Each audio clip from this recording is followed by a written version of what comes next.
हूँ कि ये ट्रेनिंग कौन दे रहा है महिला पुलिसकर्मियों को कि महिलाओं को कपड़े खोलो, उनको नंगा करो, उनको गुप्तांगों में लात मारो ताकि उनको शर्म महसूस हो और दोबारा इस तरह से प्रोटेस्ट करने में वो सोचें। औकात याद दिला दीजिए उनको।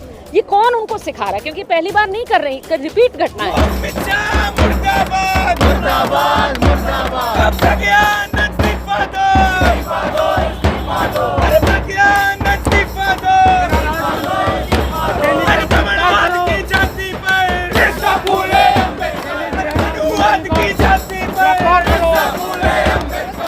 कविता कृष्णन मौजूद हैं, जिनको कि एक डेलीगेशन को अंदर बुलाया गया था पुलिस हेडक्वार्टर्स के, और जो आज जिस मसले को लेकर आप लोग यहाँ प्रोटेस्ट कर रहे थे, एसीपी प्रज्ञा आनंद को उनका इस्तीफा लेने के लिए, और उसके अलावा जिस तरीके से कस्टोडियल वायलेंस को लेकर आप लोग यहाँ आज प्रोटेस्ट कर रहे थे, क्या कुछ हुआ अंदर? आप लोगों के डेलीगेशन से क्या बातें हुई वो बताइए पहले। हम लोग यहाँ joint commissioner of police Jaspal Singh से और यहाँ के जो डीसीपी हैं दीपक यादव, उन दोनों से हमारी मुलाकात हुई थी।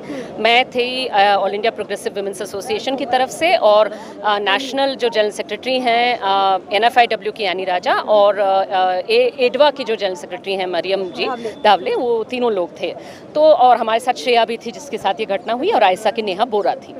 तो हम लोगों ने जब ये सब बताया, श्रेया ने पूरी बात बताई, तो वहाँ डीसीपी साहब ने कहा कि नहीं ये तो हम आपको सुनने के लिए आए हैं, लेकिन ये भी हम आपको बताना चाहते हैं कि 2000 प्रोटेस्ट डेमोन्स्ट्रेशंस होते हैं पूरी दिल्ली शहर में, और कभी ऐसा कुछ होता नहीं है, लेकिन थोड़ा सेंसिटिव मामला हो जाता है होम मिनिस्ट्री पर आप लोग जब प्रदर्शन करते हैं किसी के घर पे।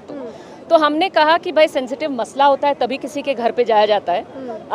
भाई होम मिनिस्टर का बेटा अगर रौंद देगा आप किसानों को, तो जाहिर सी बात है कि सिर्फ जंतर मंतर पे प्रदर्शन सूटेबल नहीं लगता, लोग इसलिए आते हैं। दूसरा ये कि मैं अपने छात्र जीवन में home minister Indrajit Gupta, home minister Lal Krishna Advani, सबके घर के सामने कर चुकी हूँ। मेरे गुप्तांगों ने आज तक कभी किसी पुलिस वाले ने आकर के लात नहीं मारा है ना।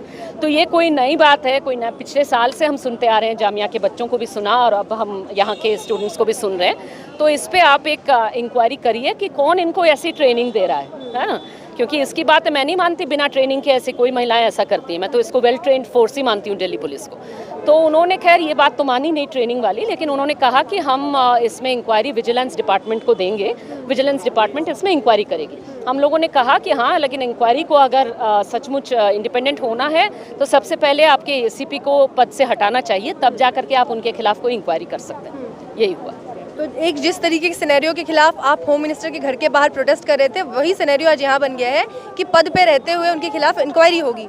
पता नहीं पद पे रखेंगे कि नहीं रखेंगे, अब देखिए। हमने तो मांग उठाई है कि पद से हटाइए, तब जाके इंक्वायरी करिए। अब देखिए कि कल क्या होता है, लेकिन हम इस मसले को ऐसे छोड़ने नहीं जा रहे हैं। और हम आपके माध्यम से कहना चाहेंगे हर किसी को जो नागरिक है देश का, कि देखिए प्रदर्शन करना नागरिक का अधिकार होता है, और प्रदर्शन के दौरान किसी के साथ में यौन उत्पीड़न करना ये पुलिस की कहीं से दूर से कहीं ड्यूटी में नहीं आता, ये एक वायलेशन है। और इन्होंने ये भी कहने की कोशिश की कि देखिए आपके साथ में लात तो कितने महिलाओं ने मारा, एक दो नहीं तो मारा होगा, तो वहाँ तो खड़ी 50 थी, तो इसका मतलब सब नहीं है। हमने कहा कि देखिए पहले तो आप सवाल बहुत गलत पूछ रहे हैं इसको कि कितने लोगों ने तुम्हें मारा, है ना, ये अच्छा नहीं लगता। दूसरी बात हमने कहा कि मानो बलात्कार कोई कर रहा है खुलेआम सरेआम आपके सामने, और बाकी जितने लोग हैं तमाशबीन बने हुए हैं और मजे लूट रहे हैं, तो भाई उनको भी मैं बलात्कारी कहूँगी, मैं उनको क्या कहूँगी? और ख़ास करके अगर वो वर्दीधारी हों तब तो वो डबल बलात्कारी होंगे। इसलिए उसके बाद तो उनकी बोलती बंद हुई, उन्होंने चुप हुए उस मामले में। कविता, अलग से लड़कियों को ले जाकर उन्हें बाकी जितने भी वहाँ प्रदर्शनकारी थे उनके साथ उन्हें डिटेन ना करके उन्हें अलग से खाली बस में ले जाके, और उन्हें कहा जाता है, उनके पहले तो प्राइवेट पार्ट्स को मारा जाता है उस पर, और उसके बाद कहा जाता है कि तुम्हें तुम्हारी औकात याद दिलाते हैं, बताते हैं। इसे कैसे देखती हैं आप? देखिए ये औकात वाली बात, ये भाषा कहाँ की है? आप लोग तो बहुत अच्छे तरह से इसे पहचानते हैं, हम लोग पहचानते हैं। ये मनुवाद की भाषा है जो सबको अपनी औकात बताने में बड़ी ऑब्सेस्ड रहती है। वो पूरा ना मनुस्मृति तो पूरा सबकी औकात कितनी है कितना है सब मापने वाला वो डॉक्यूमेंट है ही है, तो उसको तो हम कचड़े के डब्बे में डालते हैं, जला डालते हैं। तो हम किसी से जो है ये औकात सुनने वाली बात तो हम नहीं लेने वाले। और हम जानते हैं कि औकात दिखाने का मतलब है कि एक तरह के ब्राह्मणवादी पितृसत्ता का जो पूरा जोर है, पूरा जो उसकी नृशंसता है, वो आदिवासी महिलाओं, दलित महिलाओं, कश्मीरी महिलाओं, नॉर्थ ईस्ट की महिलाओं के खिलाफ तो ये होता ही होता रहा है। लेकिन अब ये दिल्ली शहर में होम मिनिस्टर के घर के ठीक सामने अगर पूरे ब्रॉड डेलाइट में होने लगे, तो भाई तो क्या मानना पड़ेगा इसको? इसका मानना पड़ेगा कि भाई शर्म, माने बेशर्मी के हाइट्स आप पार कर चुके हैं। आपको लग रहा है कि आप खुलेआम इसको कर सकते हैं, मैंने इसमें आपको छुपाने की भी ज़रूरत नहीं महसूस हो रही। तो हम तो उन सारे मसलों में, जब ये आदिवासी कश्मीरी महिलाओं के साथ सब जगह जहाँ जहाँ हुआ है वहाँ हम सब जगह पहुँचे हैं, सब जगह न्याय मांगे हैं, और यहाँ दिल्ली में हम नहीं बर्दाश्त करने वाले इसको। पुलिस के तो उदाहरण दिए जाते हैं कि बहुत स्ट्रिक्ट पुलिस है, कानून की बात करती है। अब देखिए भाई, अगर ये कानून की बात कर रहे हैं, अगर ये कानून था तो मानना पड़ेगा कि इसका मतलब है कि कानून का पालन ये कर रहे थे और कानून बदल डाला है अमित शाह ने। क्योंकि मैं मानती हूँ ये डिसिप्लिन्ड पुलिस फोर्स है, मैं इसको इनडिसिप्लिन की घटना नहीं मान रही हूँ, मैं मान रही हूँ डिसिप्लिन। मैंने यहाँ अंदर भी कहा कि मैं इसे सेंसिटाइजेशन की कमी नहीं मानती, मैं मानती हूँ ये डिसिप्लिन मामला है। और इसलिए मैं जानना चाहती हूँ कि ये ट्रेनिंग कौन दे रहा है महिला पुलिसकर्मियों को कि महिलाओं को कपड़े खोलो, उनको नंगा करो, उनको गुप्तांगों में लात मारो, ताकि उनको शर्म महसूस हो और दोबारा इस तरह से प्रोटेस्ट करने में वो सोचें, औकात याद दिला दीजिए उनको। ये कौन उनको सिखा रहा है? क्योंकि पहली बार नहीं कर रही, रिपीट घटना है ना। एनआरसी के समय से इस तरीके के मामले सामने आ रहे हैं। बिल्कुल। ये क्या तरीका क्या है? और नवदीप कौर के साथ भी ये हुआ, ये सारी चीज़ें। तो ये मैं मानती हूँ कि ये पुलिस का एक नया एसओपी है मोदी राज में।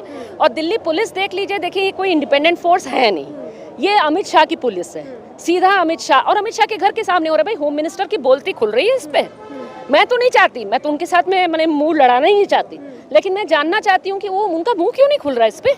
उनके घर के सामने जो है 2 लड़कियों के साथ गुप्तांगों में लात मारा जा रहा है, उन्हीं की पुलिस मार रही है।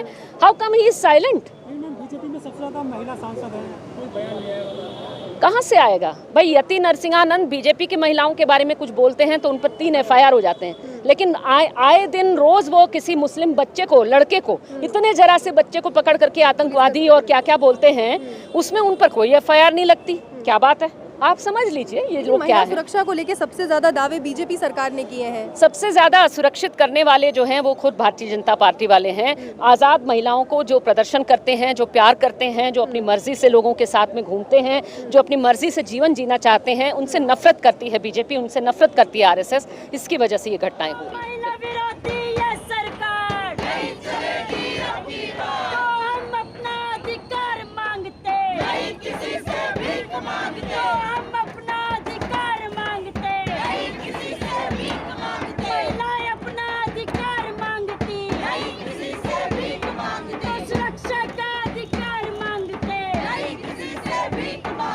पुलिसकर्मियों को बर्खास्त करो, तो दोषी पुलिसकर्मियों को बर्खास्त करो, तो प्रज्ञानंद को बर्खास्त करो, तो प्रज्ञानंद को बर्खास्त करो। कि हमारे कुछ साथी प्रोटेस्ट कर रहे थे, जिनको वहाँ से एकदम बुरी तरीके से उठाया गया। डिटेन करना जो कहते हैं कि हमें बोल देते हैं कि हाँ हम आपको डिटेन कर रहे हैं, आपको लेके जाए, लेकिन इतनी बेरहमी तरीके से हम उनको खींच के ले जाया गया, एकदम जैसे कि इंसान ही नहीं है। उस ऐसे खींच के लेके गया गया और बस में भी उनको अलग अलग किया गया, उनके प्राइवेट पार्ट पे मारपीट की गई, उनके कपड़ों को इस तरीके से किया गया कि मतलब जो प्रज्ञा ठाकुर है, जो खुद ही एक महिला होने के नाते शर्म आनी चाहिए उनको कि महिला होने के बाद भी इस तरीके की हरकतें उनके मतलब उनके द्वारा करवाई जाती है। साफ साफ हम कह सकते हैं कि उन्हीं के द्वारा कराई गई है। लगातार हम देखने को मिल रहा है, अगर उनको कस्टडी में रखा भी है, लगातार उनके प्राइवेट पार्ट पे मारपीट की गई। शर्म आनी चाहिए। हम प्रज्ञा ठाकुर को इस्तीफा देने की मांग करते हैं। आप लोगों का कहना है कि जो कुछ भी हुआ वो रिवेंज में किया गया, जानबूझ के किया गया? बिल्कुल जानबूझ के किया गया है, और हम लोग अगर इन सब चीज़ों को रोकना चाहेंगे तो हम लोगों को और बड़ी संख्या में लगातार इन सब के खिलाफ आवाज़ उठानी पड़ेगी, अपनी आवाज़ को बुलंद करना पड़ेगा। ऐसे ऐसे इलाकों में जहाँ पे महिलाएं दबी हुई हैं, जहाँ पे उनकी कोई सुनवाई नहीं है, मतलब इतना वायलेंस होता है वहाँ पे, इतना उनके साथ बुरा होता है कि उसके बाद भी अगर वो न्याय की गुजारिश करे तो वो नहीं हो पाती है। तो ऐसे इलाकों में, ऐसी बस्तियों में, ऐसे मोहल्लों में हम उन महिलाओं के बीच में जाएं ताकि वो भी अपनी एकता के साथ अपनी आवाज़ को बुलंद कर सके। और अभी जो मामला है उसके लिए हम सीधा अमित से हम शाह से कहते हैं कि वो इस्तीफा दें। नहीं अगर देते हैं तो हम अपना आंदोलन और आगे बढ़ाएंगे, और जो भी पुलिसकर्मी हैं उनको बर्खास्त किया। यहाँ से आज अगर आपकी मांगे नहीं मानी जाती तो आगे आप लोग इस प्रोटेस्ट को और बड़े तौर पे बड़े स्तर पे लाएंगे और महिलाओं को बताएंगे जिस तरीके से देश की बेटियों को बचाने का सिर्फ ढोंग चल रहा है कि हम आपको इस तरीके से सुरक्षित करेंगे, इस तरीके से आपके साथ इतने सारे हम वादे कर रहे हैं, लेकिन वो हमें साफ साफ समझने पड़ेंगे कि जो वादे हैं सिर्फ एक मीठा शहद है, एक बार के लिए चटाया जाता है, वो लंबे समय तक कुछ नहीं होता है। हमें इस चीज़ को साफ साफ समझना पड़ेगा और अपनी सुरक्षा और अपने लिए ही रक्षक बनने के लिए महिलाओं को खुद को इकट्ठा होकर के आवाज़ उठानी पड़ेगी और एकता के साथ आगे आके अपनी हिम्मत जुटानी पड़ेगी। कस्टोडियल वायलेंस का ये पहला मामला नहीं है, इससे पहले भी दिल्ली पुलिस पे आरोप लगते रहे हैं इस तरीके के। बिल्कुल लगते रहे हैं, लगातार हम देखते रहे हैं, इसीलिए हम विश्वास नहीं करते इस मोदी शाह पे, ना इस प्रशासन पे, ना इस पुलिस व्यवस्था पे। हमें पता है कि जो भी हम बोलते हैं अपने अधिकारों के लिए, किस तरीके का न्याय है कि हम अपना बोलना हमारे लिए गुनाह है कि हम बोल रहे हैं तो उसी पे हम ही को दबाया जाता है। पहली बात तो जिस तरीके से कानून निकालते हैं उस पहली बात तो वो हमारे पक्ष में होता ही नहीं है। अगर उसको मनवाने के लिए हम लोग आगे आते हैं तो उसमें हम ही को दबाया जाता है। ये कहाँ का न्याय है हमारे लिए? तो इसके लिए हम लोगों को सबको इकट्ठा होकर बोलना पड़ेगा। मैं बार बार यही कह रही हूँ, सभी महिलाओं को जो दबी हुई है, जो दबाया जाता है, उनको कब तक दबाओगे? हम भी फूट कर निकलेंगे और अपनी हक को लेके रहेंगे। अजय मिश्र की गिरफ्तारी की मांग करने गए थे उस दिन वहाँ पे आप लोग?